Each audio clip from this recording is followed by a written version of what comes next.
आज ना सकाळी सकाळी ना तर माझे डोळे उघडत आहेत ना तर माझी झोप खुलते. पण मम्मी ना मला उठवून घेऊन चालली आहे वेस्ट साईडला. इकडे ना तिने मला औषध प्यायसाठी आणलंय. जसं आमचं काम झालं ना आम्ही सरळ घरी निघालो आणि लेकरांना झोपताना बघून मी विचार केला मी पण झोपेल. पण मम्मीने ना काय मला झोपून नाही दिलंय. म्हणून ना आम्ही बसलो चहा ब्रेडचा नाश्ता करायला.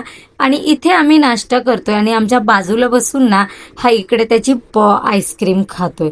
नंतर ना मी झोपायसाठी जराशी चटई अथरली आणि हा ना त्याच्या खाली घुसून बसला. हे दाखवत की ना मला खूप भीती वाटतीये. मग ना इलेक्ट्रिशियन काका आले. काल शिडीमुळे त्यांचं थोडंसं काम बाकी होतं तर ते काम करत होते. आणि हे ना दोघं जण माझ्याकडे लपून बसलेत, अर्धे ना बेडरूम मध्ये लपून बसलेत. मग मी आणि मम्मी ना दोघी जणी एकाच ताटात जेवायला बसलो. आणि जेवण वगैरे झाल्यानंतर ना मी जसंच गोळीचं पॅकेट खोललं ना ही त्याच्या आवाजाने लगेच आलीये. आणि आता ना गोळीच्या आवाजाला ती खेळायला बघतीये. हिला गोळी एवढ्या का आवडतात ना मला कळत नाही खरंच. मम्मीने ना मला बसल्या बसल्या म्हणून आहे ना खडा मसाला साफ करायला दिला. आणि मी ना त्याच्यातून हे जिरं वेगळं काढले कारण मला नाही आवडत. मग ना मी थोडासा झोपायचा प्रयत्न केला.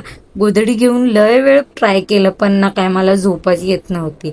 आणि ना सरळ रात्री तुम्ही माझं तोंड बघू शकता की मला ना खरंच कसं तरी होतंय.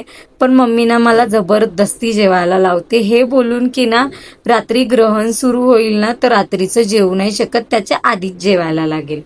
मग ना कचऱ्याचा डब्बा बाहेर ठेवला आणि घरात येऊन ना माझ्या लेकरांना खायला दिलं. आता ना मी झोपते.